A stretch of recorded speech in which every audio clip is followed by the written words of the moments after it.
Last week, you probably burned something. Toast, rice, that thing at the bottom of the pan you swore you were watching. And for about 3 seconds, you felt a little bit stupid. Here's what nobody told you. 5,000 years ago, in a small village in northern Germany, someone did the exact same thing. And the burnt mess they threw in the trash might be the reason your brain exists. We treat burning food like a tiny personal failure. A modern, distracted, I checked my phone for 1 second kind of mistake. But that little accident is one of the oldest, most human things you will ever do. A fingerprint left by the single invention that separated us from every other animal on Earth. In 2024, archaeologists in Germany announced they'd found it, literally. A broken cooking pot from a Stone Age trash heap with 5,000-year-old burnt porridge still welded to the clay. And when scientists figured out what that porridge was, the story got much bigger than one bad dinner. So let's start with the burnt pot. Then we'll follow it all the way back to the moment cooking quietly rewired the human body and built the brain you're using right now. The village is called Oldenburg. Around 3000 BC, it was one of the oldest settlements in the region, maybe 40 houses, farmers who had only recently traded chasing food for growing it. One day, one of them got hungry. They took a plain clay pot, poured in some water, and mixed in 3 things. Emmer, an ancient wheat, barley, and the little starchy seeds of a wild plant called goosefoot, a cousin of quinoa. This wasn't survival mush, it was a recipe. Grain, wild seeds, water, chosen on purpose. This was dinner. And then, like every one of us, they walked away.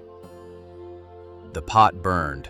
The porridge fused to the bottom in a hard black crust, and whoever was cooking did the most relatable thing in human history. They gave up and threw the whole pot in the garbage. And that garbage is exactly why we know their story. Because here's the strange part. That burnt layer they were embarrassed about, it's the reason their meal survived 5,000 years. Fresh food rots, it vanishes, but charred food turns almost to pure carbon, and carbon lasts. So when scientists scraped that black crust and put it under an electron microscope, they could still see it. Individual grains. Sprouted emmer, which turns sweet when it germinates. Barley harvested young while it was still milky. Even a second pot nearby, still holding traces of milk. These weren't people just surviving. They had taste. They had preferences. They cared what dinner tasted like. 5,000 years ago, someone burned a nice meal they'd been looking forward to and felt exactly what you feel when you smell smoke in your kitchen. But zoom out, and that little pot is pointing at something enormous. Because cooking isn't just a habit. It might be the thing that made us human in the first place. Think about it. Every other animal on this planet eats its food raw.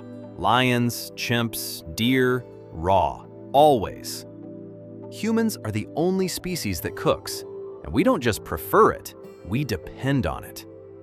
People who try to live on 100% raw food, with modern kitchens, blenders, endless supply, often struggle to stay healthy. In the wild, on raw food alone, a human would slowly starve. We are the only animal that can no longer survive on the food nature gives us. We traded that away and got something incredible in return. Here's the idea that ties it all together. It comes from a Harvard biologist named Richard Wrangham, and it's called the cooking hypothesis. It goes like this. Raw food is expensive. Your body burns huge energy just breaking it down, chewing for hours, digesting for hours more. A gorilla spends over half its day just chewing. But cooking does the hard work before the food ever reaches your mouth. Heat softens it, cracks it open, unlocks the calories inside. Cooking is basically digestion that happens outside the body. So the moment our ancestors started cooking, food became easy. More energy in, far less energy spent getting it.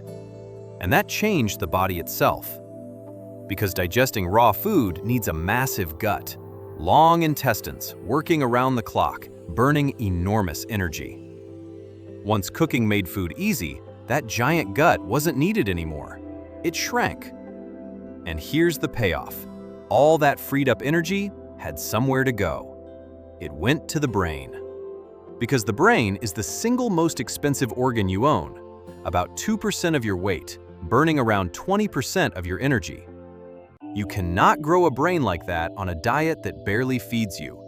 But cooking left energy on the table, and over hundreds of thousands of years, evolution spent it on us.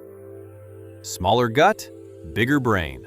So in Wrangham's telling, we didn't invent cooking because we were smart. We became smart because we cooked. Now, is this proven? Not completely. It's a hypothesis, and a debated one. The hard part is fire.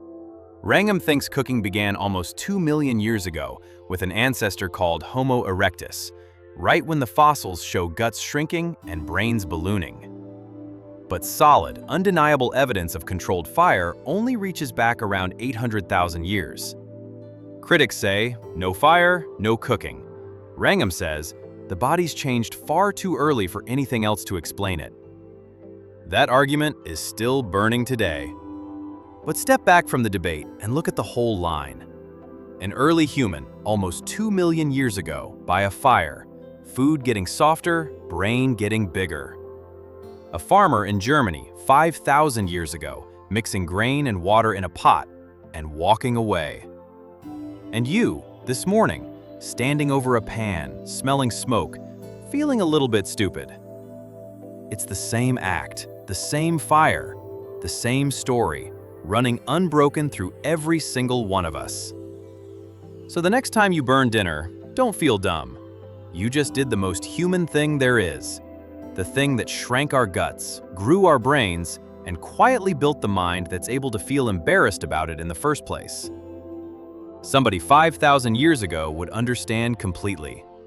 They burned theirs too.